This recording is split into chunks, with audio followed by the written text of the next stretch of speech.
সুপ্রভাত বন্ধুরা, কেমন আছো সবাই? আবার চলে এলাম সকালবেলা। তাড়াহুড়োর সময় এই অভিজ্ঞ করাটাকেই বার করেছে। অভিজ্ঞ কেন বলো তো? দেখো, দীর্ঘদিন কাজ করতে করতে এর সারা শরীরে কালো ছোপ পড়ে গেছে, তাই না? কিন্তু অভিজ্ঞতা অনেক বেশি, সেই জন্য একটু হলেও কম খাটুনি করতে হয় এর ওপরে, তাই তো? সেরকম বয়স্ক মানুষেরাও যতদিন আমাদের মাথার উপরে থাকেন, হয়তো তারা জীর্ণ হয়ে যান, হয়তো তাদের শারীরিক ক্ষমতা থাকে না, কিন্তু তাদের মানসিক জোর আমাদের থেকে অনেকটা বেশি থাকে। মানসিক অভিজ্ঞতা বা মানসিক ক্ষমতা যা আমাদের উদ্বুদ্ধ করে এগিয়ে যেতে।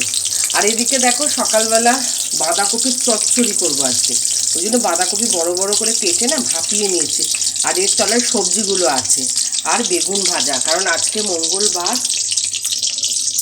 ধরো লাইটটা জ্বালাই, আজকে মঙ্গলবার, সেইভাবে নিরামিষই তো আজকে রান্না হবে। মাছের কোনো কিছু হবে, কিন্তু মাছটা সব আছে করা, কিন্তু সেগুলো বার করবো না আজকে। দেখো আমার আদলটা দেখো, আজকে করবো না সোয়াবিনের তরকারি, সেই জন্য সোয়াবিনের প্যাকেট রান্না হয়েছে, কিন্তু এখন আর করা যাবে না। বেগুন ভাজার বাঁধাকপি চচ্চড়ি দিয়ে আজকে খাবার সারতে হবে। আর ওদিকে ডালটা আছে করা। এই যে সোয়াবিন এনে রেখেছি, সোয়াবিন চান্স, ছোটো ছোটো সোয়াবিনগুলো, সেইগুলো দিয়ে একদিকে সোয়াবিনের তরকারি হবে, আর ওইদিকে হবে বাঁধাকপির চচ্চড়ি। উচ্ছে আলু সেদ্ধ দিয়েছি ওই ছোটো প্রেশারে, দেখো দুটো প্রেশার বার করেছি। ওটাই গেল, আমি দেখাচ্ছি তোমাদের।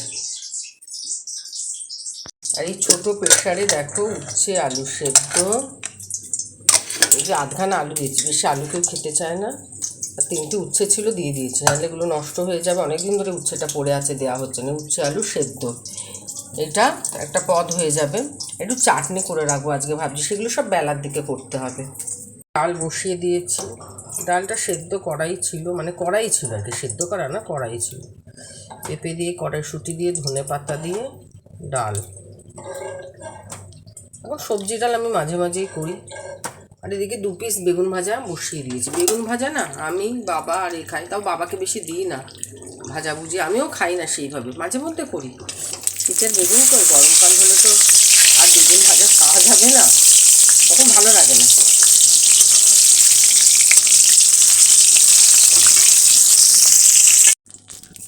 আর বাঁধাকপির চচ্চড়িটা না তরকারির থেকে আমার রান্না করতে একটু সুবিধাজনক মনে হয়। একদম প্রেশারের মধ্যে ভাপিয়ে নিয়ে শুধু 5 ফোড়ন আর শুকনো লঙ্কা ফোড়ন দিয়ে, একটু হলুদ দিয়ে, নুন মিষ্টি পরিমাণ মতো দিয়ে, আর একটু ধনেপাতা কুচি দিয়ে শুকনো শুকনো করে নামিয়ে নিলেই হয়ে যায় একটা সুন্দর মানে রেসিপি, যেটা না রুটি দিয়ে খেতে ভালো লাগে, আবার ভাত দিয়েও খেতে ভালো লাগে। রুটি দিয়ে তো দারুণ লাগে এটা খেতে। একটু মিষ্টি মিষ্টি হয়, মানে খুব মিষ্টি নয়, সামান্য একটু মিষ্টি, কারণ নিরামিষ তরকারিতে মিষ্টি না দিলে খেতে ভালো লাগে না। তাই এই তরকারিটা যখনই বাঁধাকপি থাকে, প্রথম মানে বাঁধাকপি যখন নতুন ওঠে তখন বাঁধাকপি এমনি তরকারি করি। আর যখন সেটা পুরনোর দিকে যেতে থাকে তখন শিম, গাজর, যদি বিট থাকে বিটও দেওয়া যায়, বিনস, বেগুন, আলু সব কিছু দিয়ে একটা মিক্সড সবজি রান্না হয়। আর দেখলাম সবজিটা যখনই করি দেখি সবাই খেয়েও নেয়, তাই সেটাকেই করছি। তা আজকে 2 কাজে 1 কাজ হয়ে যাবে, কারণ মানে 1 কাজে 2 কাজ হয়ে যাবে। দেখেছো কিরকম উল্টোপাল্টা বলছি।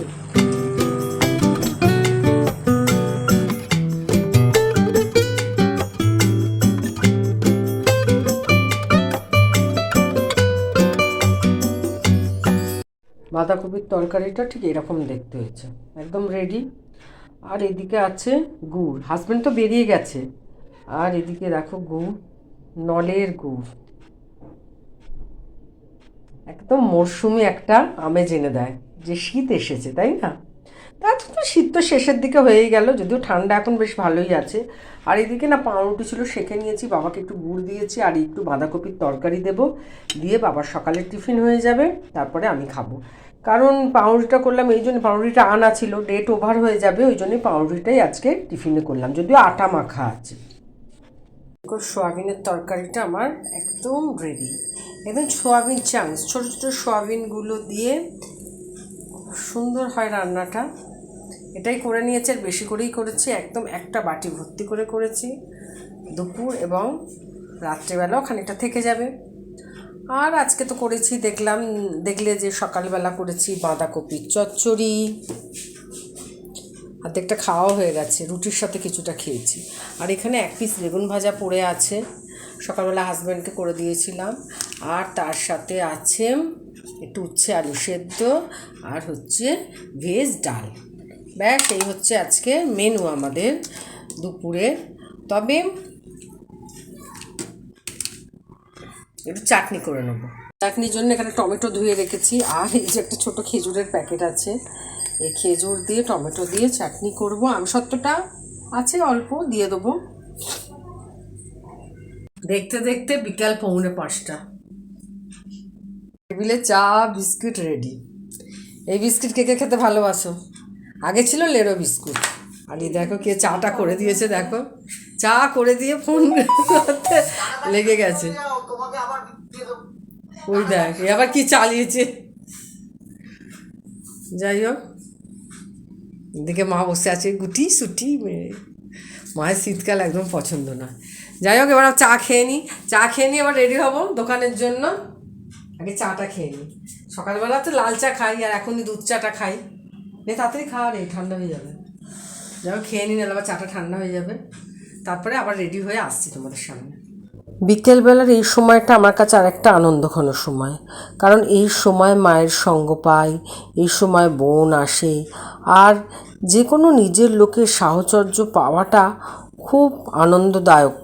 কারণ সব সময় কাছের মানুষকে পাওয়া যায় না, কখন জীবন থেকে এক এক করে সবাই হারিয়ে যায় সে টেরই পাওয়া যায় না। এরকমই তো হয়, এরকমভাবেই তো হারাই আমরা, আর তখন আফসোস করি। ঠিক, এবার দোকান যাব। তার আগে তোমাদের একটা কথা বলে রাখি, আমাদের এখানে না আলমবাজার একটা মঠ ছিল, রামকৃষ্ণ মঠ, সেটা এখন বেলুড় মঠ নিয়ে নিয়েছে। মানে বেলুড় মঠের আন্ডারেই সেটা আরও বেশি সুন্দরভাবে সাজানো হয়েছে, নতুনভাবে তাকে তৈরি করা হয়েছে। একদম পুরনো একটা বাড়ির আদলে, কড়ি বর্গা থাম যেরকম পুরনো জমিদার বাড়িগুলো হয় সেই আদলে। আমি তার কাছে মানে কালকে গেছিলাম একটুখানি, দিনের বেলার দিকে দোকানে গেছিলাম, তখন গেছিলাম, সেখান থেকে কিছুটা ভিডিও করে এনেছি, কিন্তু নিজেকে আর তুলতে পারিনি, কারণ ওখানে ভীষণ প্রোটেকশান ছিল। তার মাঝে আমি ভিডিও করেছি, তোমাদেরকে দেখাবো আলমবাজার মঠ। যদি তোমরা পারো কোনো সময় ঘুরে যেও। আর এইখানে বেড়াতে এলে এই পথেই পাবে আলমবাজার শ্যাম মন্দির, যেটাও সুন্দরভাবে সেজে উঠেছে এবং অনেকেই দেখতে আসছে। আর দক্ষিণেশ্বরে এসে এই দুটো জিনিস কিন্তু তোমরা ঘুরে যেতে পারো, খুব ভালো লাগবে। আর বিবেক উৎসবই বলতে পারো, গতকাল গেছে স্বামী বিবেকানন্দের জন্মদিন, কিন্তু আমরা সেই বিবেক চেতনায় কতটা নিজেকে গড়ে তুলতে পারছি সেটা তো সময়ই বলে দিচ্ছে।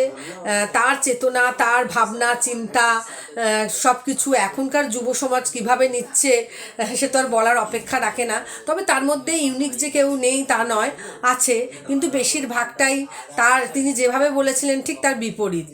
তবে আমরা সবসময় এরকমই কামনা করব যে সেই স্বামী বিবেকানন্দ যে চেতনা নিয়ে, যে ভাবনা নিয়ে ভারতবর্ষকে ভালোবাসতে বলেছিলেন, ভারতবাসীর কথা চিন্তা করতে বলেছিলেন, এখনকার যুব সমাজ অবশ্যই তার পরিবার থেকে সেই চিন্তা ভাবনাটা শুরু করবে। তারপর তো সমাজ, পাড়া, সমাজ, দেশ আস্তে আস্তে সবার মধ্যে ছড়াবে।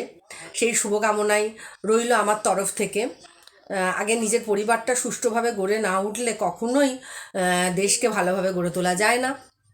ছোটো থেকেই তো সবসময় সব কিছু শুরু করতে হয়। তা যাই হোক, অনেক কথা হলে গেলে আমিও রেডি হয়ে গেছি, 5টা বেজে গেছে। এবার একটুখানি সোয়েটারটা পরবো আর দোকানের দিকে পাড়ি লাগাবো। তার জন্য এই দেখো পত্র সব রেডি করে নিয়েছি। এই বোঁচকা আমার বেরিয়ে গেছে, কিছু বলে না, আমার এই ছোট্ট ঝুড়ি এতে রাম রাবণ আছে, দেখে যা নিজের চোখে হনুমান কেমন নাচে। এই নাচতে যাচ্ছি এখন আমি, মানে দোকানে নিজের কেরামতি দেখাতে যাচ্ছি। একটু ভালো থাকা, একটু গল্প, তার সাথে কেনা বেচা আর অনেকটা আনন্দ নিয়ে একদম ফিরবো রাত্রির 11টায়। 12ই জানুয়ারি চলে গেছিলাম আলমবাজার মঠে। সুন্দর একটা আয়োজন, মন শান্ত করার একটা পরিবেশ, সাধু সঙ্গ পেলে মন তো ভালো হবেই। আর তার সাথে সাথে স্বামীজির পায়ের কাছে এসে তার বিবেক চেতনায় নিজেকে উদ্বুদ্ধ করার প্রয়াস করা, একটা সুন্দর মুহূর্ত। দেখো দোকানে এসে বসেছি, যত রাত বাড়ছে না ঠান্ডাটা বাড়ছে। কিন্তু ঘরে বসে থাকার থেকে না এখানে এসে কাজের মধ্যে থাকাটা অনেক ভালো। রাস্তায় লোকজন বেশ ভালোই আছে, কিন্তু একটু পরে তখন 10টা 10:30 বাজবে না, তখন আস্তে আস্তে লোকজন কমতে থাকবে। তবে আমি যতই লোকজন কমতে থাকুক না কেন 11টার আগে এখান ছেড়ে যেতে পারি না, কারণ রাত্রিবেলার দিকে একটু কাস্টমার তখন বেশিই থাকে। আর এই মাত্র বোন ছিল, বোন মেয়েকে পড়তে দিতে গেছে, ও বসেছিল, মেয়েকে আনতে গেছে। তা আসে সবাই, ছোটো কাকা এতক্ষণ ছিল, মাম্মাম এসেছিল। আসলে এটা মানে একটা আড্ডাই বলো, গল্প করা, চারিপাশে লোকজনকে দেখা, একটা ভীষণ ভালো সময় কাটানোর রসদ পেয়ে যাই দোকান থেকে। গলাটা না মাঝে মাঝে ধরে যাচ্ছে, যদিও সেইভাবে ঠান্ডা যাতে না লাগে একদম ফুল প্রোটেকশান নিয়ে আসি। তখন শুধুমাত্র সোয়েটারটা দেখো পরে এসেছিলাম, এখন সোয়েটার, চাদর, মাফলার সব গায়ে দিয়ে একদম মাফলার মুড়ে কোনো, আবার আরেকটু রাতের দিকে এই চাদরটাও মাথাতে চলে যায়, এইভাবে নিয়ে আর একটা নাকে চাপা দেওয়ার আছে, সেটাকে আনেনি, নাহলে চাদরটাকে নিয়ে এইভাবে একদম বসে থাকি। তাই এইভাবেই কেটে যায়। তারপর তো বাড়িতে গিয়ে খাবার দাবার গরম করা, খেতে দেওয়া, এগুলো তো চলতেই থাকে। হ্যাঁ, আর যে কথা বলার, তোমরা দেখছো আমার ভিডিও, কমেন্ট করছো, আর আমার ভিডিও তোমাদের কেমন লাগছে অবশ্যই জানিও, আর অবশ্যই কমেন্ট করো, যাতে সেই কমেন্টের সূত্র ধরে গুটি গুটি পায়ে তোমাদের পরিবারে পৌঁছে যেতে পারি। বৃষ্টির জল যাতে না আসে, হিম যাতে না পড়ে শীতকালে, সেই জন্য প্লাস্টিক দিয়ে এইভাবে ছোটো কাকা বাড়িয়ে দিয়েছে। আর ওইদিকে দেখো রাস্তার ভিউ, এদিকে একটা দোকান আছে, আর ওইদিকে তো মোড়ের মাথায় প্রচুর দোকান আছে। আমার পাকা দোকান নয়, আমার একটা ছোট্ট দোকান। যাই হোক, আজকের ভিডিওটা এখানেই শেষ করলাম। আর সবাই কেমন আছো অবশ্যই জানিও। দাঁড়া 1 মিনিট।